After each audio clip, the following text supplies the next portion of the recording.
Olá, nós estamos aqui agora respondendo uma pergunta de um irmão que ele fez em relação à primeira epístola aos Coríntios. Porque eu disse que nós temos em mãos as duas epístolas aos Coríntios. E ele perguntou, pastor, será que tem outras epístolas aos Coríntios? Bem, a verdade é que há sim. Nós vamos ver isso aqui na primeira carta aos Coríntios.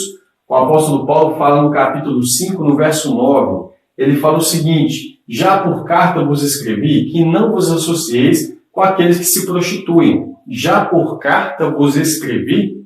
Ora, na primeira carta aos Coríntios, Paulo está dizendo que já havia enviado uma carta para eles, escrevendo a respeito dessas coisas. Logo, a primeira carta aos Coríntios não é a primeira carta que Paulo escreveu aos Coríntios, mas a primeira carta que nós temos acesso das que ele escreveu aos Coríntios. Então, pelo menos, nós temos aqui uma primeira carta aos Coríntios antes da primeira aos Coríntios. Sendo assim, a primeira seria, no máximo, a segunda. E a segunda, a terceira. Ok? Então, é claro que nós não temos acesso a essa primeira carta aos Coríntios. Por isso, nós chamamos a nossa de primeira aos Coríntios, certo? A mesma coisa acontece também com uma certa epístola, a epístola aos Laodicenses. Quando o apóstolo Paulo escreve aos Colossenses, ele diz o seguinte no capítulo 4, verso 16. Depois que for lida essa carta entre vós, ele diz, fazei que também seja na igreja dos Laodicenses, leia essa carta. Ele fala assim, e a carta que eu enviei para Laodiceia, vocês leem também. Então ele fala, quando vocês lerem essa carta aos Colossenses, leva ela para ler aos Laodicenses. Mas a carta que eu enviei para eles, vocês leem também. Então, hoje nós não temos acesso à epístola aos Laodicenses. Porém, Paulo fala dessa epístola na sua carta aos Colossenses, certo? Agora, muitas pessoas perguntam assim, pastor, por que não entrou na Bíblia evangélica aqueles 7 livros, né? Aqueles 7 livros chamados livros deuterocanônicos, ou seja, do segundo cânon, ou seja, os livros que estão na Septuaginta, que fazem parte da Bíblia católica, mas não está na Bíblia evangélica, certo? Durante a Reforma, usaram um critério do Concílio de Jânia, ok? O Concílio de Jânia é um concílio feito por judeus que determinaram que a validade do Antigo Testamento, chamado Tanakh, que nós falamos disso na aula passada, o Tanakh,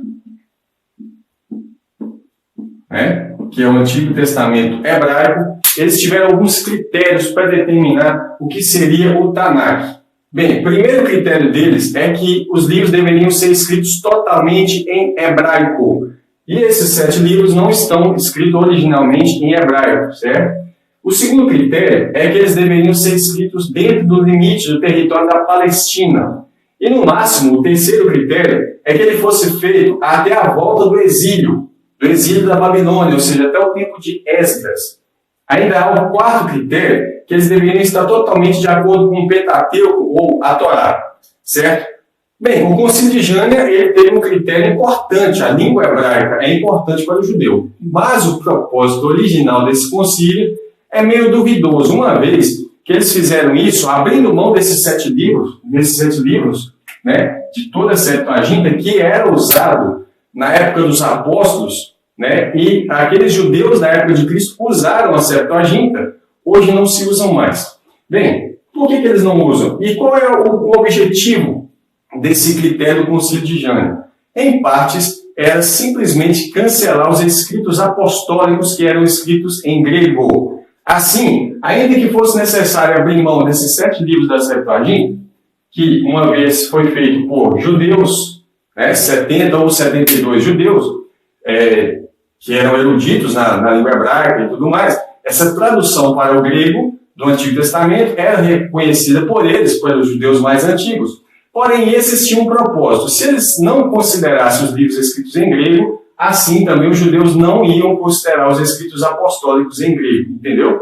Então, eu não tenho hoje uma capacidade para poder ir lá e falar assim, eles estavam certos ou eles estavam errados. Mas eu tenho uma observação a fazer, que é essa. Se eles cancelassem todos os escritos em grego, logo o Novo Testamento perderia todo o seu valor. Essa foi uma estratégia, digamos, muito inteligente, certo?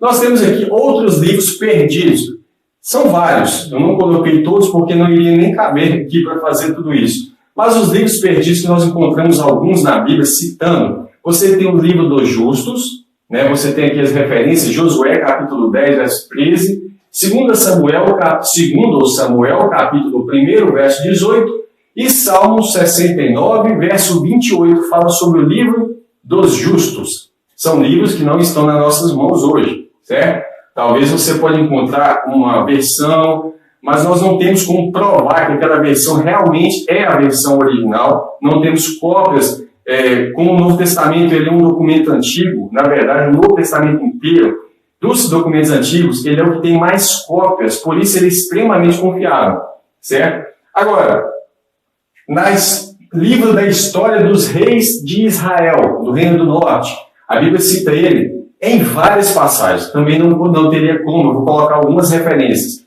1 Reis 14, 19, 1 Reis 15, 31 e 1 Crônicas 9, verso 1. Fala sobre o livro da história dos reis de Israel, ok? Mas também, logo em seguida, fala do livro da história dos reis de Judá. Aqui já é do Reino do Norte, da casa de Israel e da casa de Judá. Isso está em 1 Reis 14, 29, 1 Reis 15, 23, 1 Reis 16, 19, fala sobre o livro da história dos reis de Judá. E há também uma referência que pode se referir a ambos os livros, ou a um único livro, que fala do livro da história dos reis de Israel e de Judá, que está aqui, né? Segunda Reis 11, ou o capítulo 35, verso 27. Nós temos ainda outro livro que a Bíblia cita, que é o livro da história de Semaías, o profeta.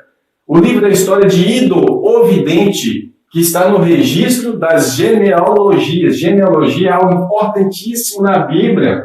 Mas importantíssimo para quê? Bem, imagine você que naquele tempo não existia cartório. E você precisava saber a qual família você pertencia. Então, nesse sentido, o livro das genealogias é extremamente importante. Afinal, a Bíblia começa citando lá em Gênesis, no capítulo 5, verso 1, o livro da genealogia de Adão. Ou seja, aquele complexo chamado lei, né? Gênesis, Êxodo, Levítico, Números e Deuteronômio, são várias porções que Moisés foi juntando, e Moisés tem ali também em mãos aquilo que ele mesmo redigiu, provavelmente, o livro da genealogia de Adão, e ele insere isso, né, naquele conjunto que nós conhecemos como Gênesis, tá ok? Bem, o livro da história de Semaías, o profeta, de Ido, o vidente, o registro das genealogias, estão em 2 Crônicas, capítulo 15, verso 25, mas esse livro vai ser usado aqui em Esdras, capítulo 2, verso 62, e Neemias 7, 64. Isso para saber se as pessoas que voltaram do exílio, na Babilônia, eles realmente faziam parte, né, do pessoal que estava apto, por exemplo, para ser sacerdote. Então, eu espero que você tenha gostado, tenha entendido esse estudo, que Deus abençoe a vida de cada um dos irmãos e que você possa continuar compartilhando esse estudo bíblico com outros irmãos. Te agradeço, Deus te abençoe, ore por nós e Deus conosco sempre. Emmanuel, Jesus Cristo no nosso coração. Amém? A paz.